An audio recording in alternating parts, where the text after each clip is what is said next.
Hello, everyone. My name's Olivia, and I am connected today with Cody Allen. Hello, Cody, and you are from S&S Cycles, and you're coming in hot from Wisconsin.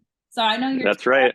ahead of me. So I really appreciate you taking the time and taking your evening off to chat with me. So I'm stoked to learn more about you, what you do at S&S Cycles, and everything else. So how's it going? Very good. Thank you for having me. It's a pleasure. Great to meet you as well. Yes. Yeah, it was funny how we met. Well, we were talking about this earlier, but for everyone watching, I actually met his mother-in-law when I was on a walk with my dog. We're technically neighbors. We're in the same neighborhood. And then we got chatting and she says that you work for S&S. And I said, wow, okay, that would be a great person to connect with and learn more about. So thank you, Jane, for bringing us here. Very serendipitous. Yeah, pretty much, pretty much. So you obviously love motorcycles. You work at S&S. So can you share with us the story of how you got started in the industry, motorcycle industry, and what inspired your passions for motorcycles? Yeah, definitely. Again, my name's Cody. I've worked in the motorcycle industry for about 9 years now. So straight out of college, I went to an art school for graphic design, and I happened to make a good friend and acquaintance there that graduated before me, and she had started working at MAG, which was Motorcycle Aftermarket Group. Mhm. And so I got connected to her, or I got connected to my boss through her, and started at Progressive Suspension and Burly Brand straight out of school. Okay. And also my current boss, David Zemla, who is the VP of marketing at S&S Cycle. So he was my old boss in California. He moved out to Wisconsin and then kind of later recruited me there.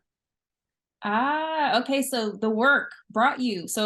Yes, So people obviously might not know this, but you are originally from California. You live in Wisconsin. yes. So work brought you out there.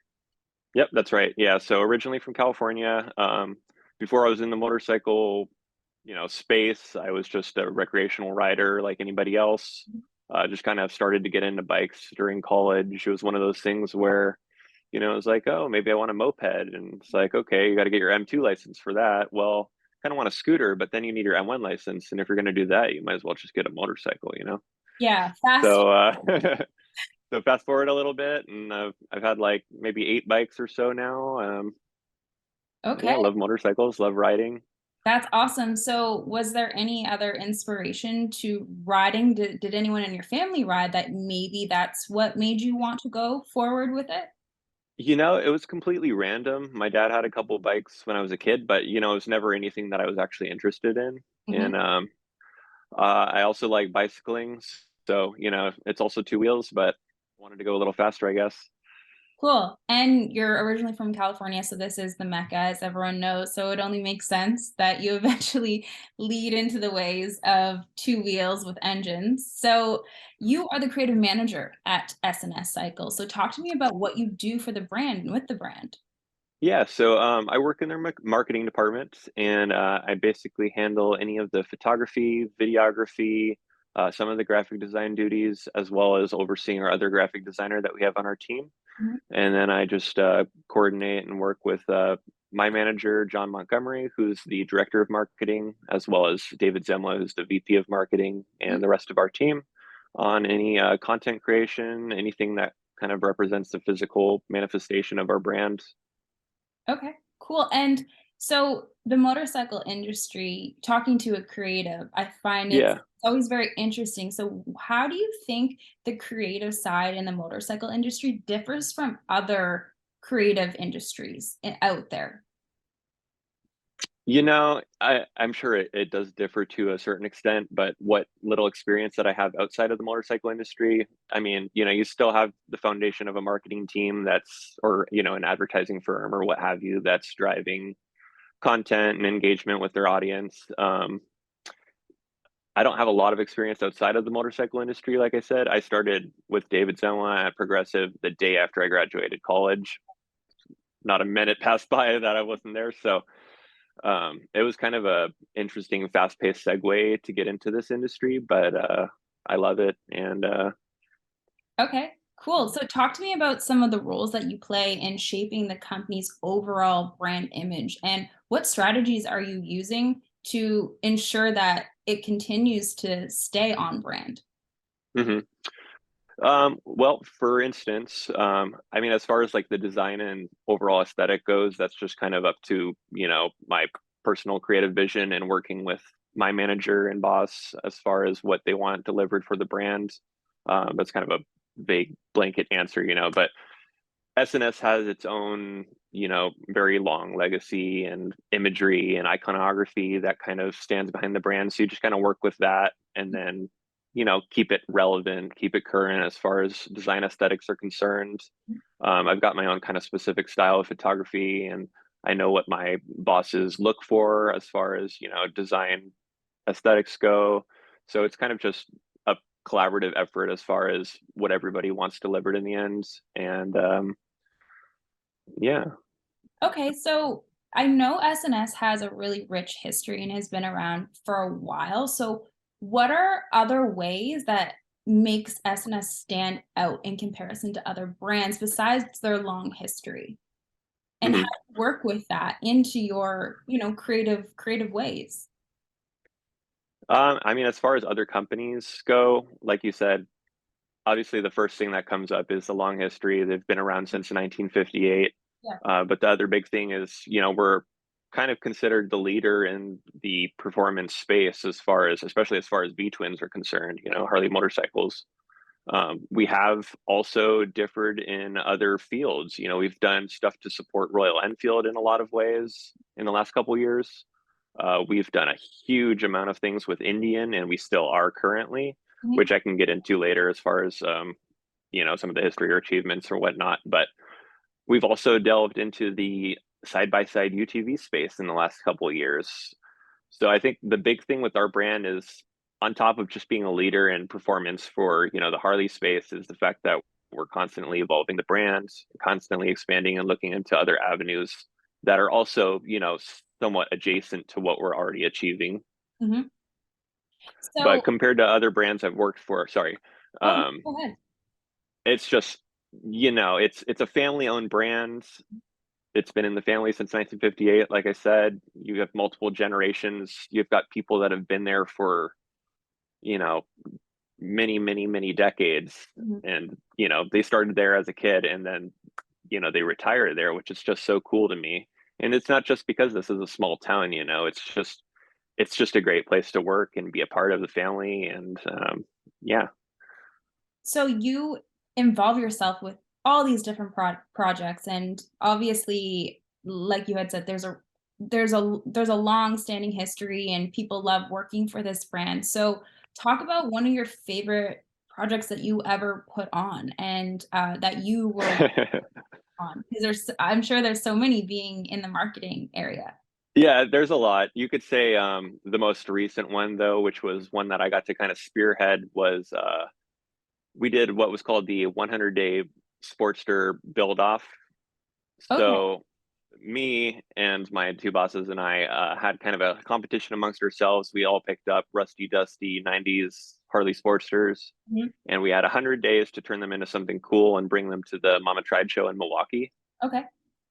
So this was kind of our, in the Midwest here, we have what we call winter bike builds, right? So this was kind of an incentive to kind of kick it up a notch and have some competition amongst ourselves. So basically, we ended up with three very cool bikes, which I'll send you some pictures to link to, and so that was really fun. We did a whole video documentation of the process from start to finish. So it Mhm. was kind of a 5 video part series leading up to the show, and then we had the public on social media vote for who their favorite bike was.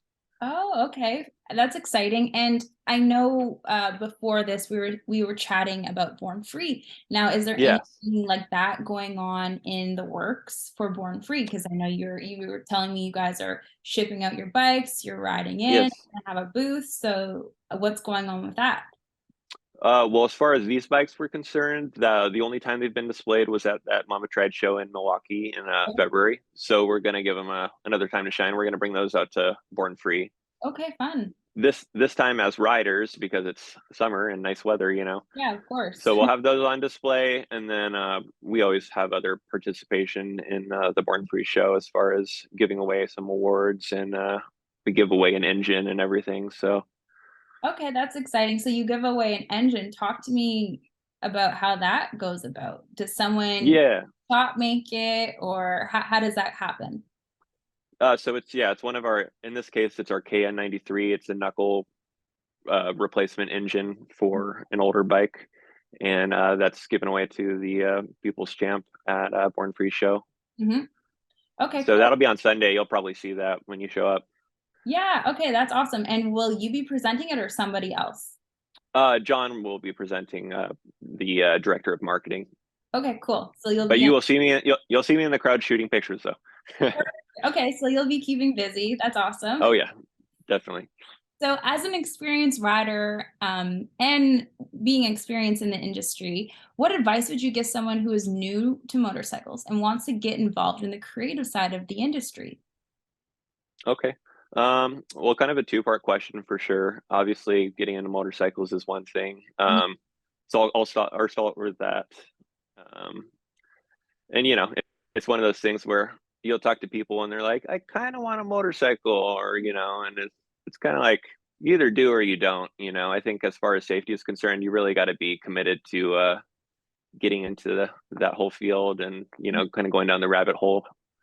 But not to discourage anybody that's kind of on the fence about it, but motorcycles are a calculated risk, as working where you do, and there's a lot of different aspects tied to that. As far as getting into the creative space, this is kind of just a niche that I wandered into very coincidentally. Like I said, my schoolmate got into the space, and I kind of just grabbed onto her fishing pole and went with her. Okay. So I was able to, and networking is obviously a big part of it. So I'd say if you found a brand that you like, get to know people, go to shows, meet people on the kind of the grassroots side of it, and get into the space that way. Obviously, volunteer your time, or whatever gets you into the space, really. Yeah. Freelance is obviously a big part of a lot of people's deal. You see a lot of photographers at shows or at the races or what have you. So I think people just kind of make connections and then go from there. I think that's really great advice, and I think you can just take that advice to any realm in life, Yeah. any area of or industry you want to work in. So it's all about, yeah, networking and putting yourself out there. So that's some good advice for sure. So we keep saying that SNS has a rich history, and of course they do. Been around for a while, been in the game. Can you highlight any notable milestones or achievements that the company has accomplished over the years, and specifically while you have been there with the company? Okay. Well, that definitely narrows it down because I've been there about 6 years now. So like I said, man, even in the last 6 years, you could say there's been a lot. We had a big part in, we were manufacturing the American Flat Track Indian FTR 750 race bikes in house, and we had a team that we were sponsoring for that. And we had, the top grand champions on our side, like Jared Mace at the time, and Briar Bauman, and then later on, more recently, now we're into the King of the Baggers series. I don't know if you've heard of that. Yes, I have. Yeah, so we have Tyler O'Hara and Jeremy McWilliams on our team. And Tyler's been grand champion last year, and he's doing great this year as well. So that's a big accomplishment. That's something that we're contracted through Indian to do. And those bikes, we actually have 29 of them that we're building in house that are available to anybody in the public that wants to buy a professional race bike, essentially, which is pretty cool. Wow, that's really cool. Okay. Yeah, And so really big on the racing in the last couple of years. So lots of achievements through that. One thing that I got to go to, which was really cool, was going out to the Bonneville Salt Flats. oh, nice. We had a rider on a Royal Enfield that was custom built to break some records down there, which was super cool. So That's I've never been there before, and that was just surreal. And she broke some records, which was very cool to see. okay. Um, That's really cool. So you said that SNS is really breaking more into the racing avenue yes, lately, which is super cool to see. So are you able to see all of these bikes go down and be built? Is your office connected to that area, like the shop area as well? yeah, yeah. So everything's at our little facility in Viola, Wisconsin, which is You know, it's very much in the middle of nowhere. It's Mhm, not even in a town. It's outside of a small, 500-person town. mhm. So just tucked into the hills, you've got this little establishment, which is we actually have the original house that the Smiths lived in on our premises. Okay, wow. And so yeah, we've got, the warehouse that's attached to our main office building, which also houses our R&D departments. Mhm, And then just for info's sake, we also have a facility out in La Crosse, Wisconsin, which is about 45 minutes away. mhm. And that's where we do all our exhaust manufacturing. Okay, interesting. So it's all at HQ, all together. Everything's Yeah, yeah. That's really neat. And to go back to talk a little bit about the racing. So it sounds like there's you guys are producing things for a lot of racing that's happening in the States. Is there any forward sights on bringing that out to Europe as well, into any sort of motorcycle racing out there? Yeah, we do support a lot of European efforts. We have our European representative who's named Martin, who's out there and does all our communication with that. So there's a lot of, custom builds that we sponsor out there, and there's, lots of racing that goes along with that as well through either Royal Enfield or else, other custom builders. Interesting. Yeah. So our efforts are pretty international. Okay, that's great. Yeah, it's such a big company and there's so you guys have your hands in so many different avenues, which is so great to see. And I guess that's what makes you guys so trusted and well known, which, obviously you want to be working for a brand like that, especially if you are a creative like yourself. Our tagline's proven performance, and we try to live up to that. Yeah, absolutely. So, to my next question, we're Russ Brown. We like to help people who get into spills and, make the most of a really bad situation. So I would like to know, have you ever been into a motorcycle accident? And if so, what did you learn? Well, a pretty anticlimactic answer, but the only time that I have laid a bike down was in my neighborhood, going Okay. about 10 miles per hour, Okay. flipping through a puddle. Hey, oh man, a puddle will get you every time. So yeah, bald tires in a puddle. That's my Ooh, tip is keep those tires tip top shape. good, good. Well, hopefully that's your only one, knock on wood. Yeah, I've been lucky so far. So you are a California native living in Wisconsin. Man, you got some snow out there. I couldn't do it anymore. I'm from Canada and I moved out here Yeah. for reasons. So talk to me about one of your favorite rides in California that you miss the most. You know, the cliche answer is to say like Glendora Mountain Road or something up in LA, but honestly, I lived in Huntington Beach. My family's still out there, so anytime I visit, it's just riding on PCH along the beach is honestly just my favorite. Yeah, I agree. It's a classic but a goodie. And Yeah. you can't get sick of looking at the ocean. What the heck? If you do, you have a No, it's the salty air. I never get tired of it, especially at night. That's like the cars are gone. It's just, the world gets quiet. That's yeah. my favorite riding for sure. Absolutely. And then living in a new state, where's a recommendation in your area to go? Oh yeah. So honestly, so anybody that's never been to what's called the driftless region of Wisconsin, it's Mhm. kind of the area that's escaped glaciation back in the day. So Okay. it's not flat Midwest at all. We have hills and ravines, they call them coulees, it's just twisty, windy roads, kind of anywhere you go outside of our town. Hmm. So even just my normal work commute just kind of feels like an adventure. Yeah, okay. I didn't know that about Wisconsin. I just thought farms, cheese, and dairy cows. And Yeah, no, it's very much a riding destination to the point that not too long ago when Royal Enfield launched the Scram 411s, Mhm. they actually had a planned ride from Milwaukee to our facility and back. Interesting. Huh. Yeah, so they Okay. all came and took the tour and did some media stuff and enjoyed our twisty windy roads that we have here. It's great. Okay. So yeah, I guess it's not a bad summer destination. What about winters? How are you adjust? Well, I mean, you've been there for a while now. How have you adjusted, or how was the first year of adjustment out there? First year, obviously, I immediately bought a project bike and had something to work on to keep me from going insane a little bit.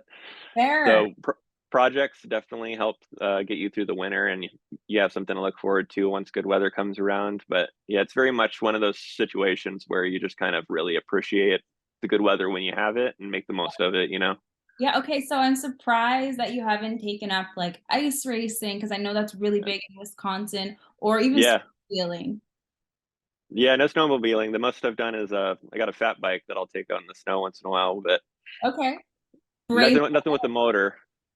That really, you would take it out in the winter? Aren't you afraid of black ice or something? Well, you got we got kind of like a mountain bike trail network around here, so it's everything gets like groomed really nicely, so you don't have to worry about ice or anything. Okay, fair enough. Okay, Yeah. that's good. So, just to end off, can you share a memorable or rewarding experience you've had while working in the motorcycle industry that has made an impact on you personally? Yeah, definitely.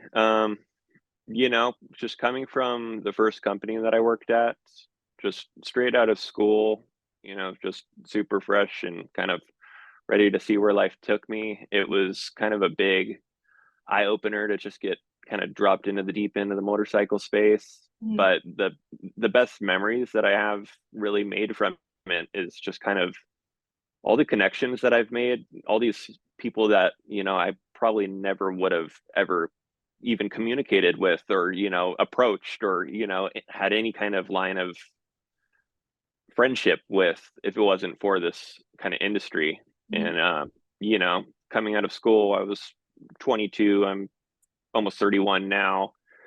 And it's just crazy to think that, you know, where it's taken me and kind of the opportunities. And it's really helped me kind of find my identity in the world. That's awesome. I think that's a really great answer, and I think a lot of people can relate to that. Just even if you aren't working in the industry, but just a part of it, you just find Yeah. people who are into the same stuff as you, and you can just, enjoy a ride or talk about your bike because men love to talk about their bikes. Oh yeah, yeah. You That go to a works show, out. you make friends. It's not hard, and even outside of work, you know, I made some very good motorcycle friends when I lived in California that I still talk to, of course. Awesome. Well, thank you so much for connecting with me today and sharing your insights about your job and SNS Cycles. And where can people find you and learn more about you? Well, me personally, you could check out my website, which is codyallenphoto.com. Okay, I do a lot of photography stuff on just for personal hobbyist reasons. Outside of that, yeah, just on Facebook. Otherwise, just channel into anything SNS cycle related, and you could pretty much assume I'm behind part of it. cool. Awesome. Well, thank you so much, Cody, for your time. Yeah, thank you for having me. And I'm looking forward to seeing what Born Free and, of course, just seeing all the content SNS is bringing out, knowing that you're behind it. So, yeah, congrats on all the great work you've been doing and all the great work you will be doing in the future. So, looking forward to connecting again. All right, thank you so much. No problem. Take care.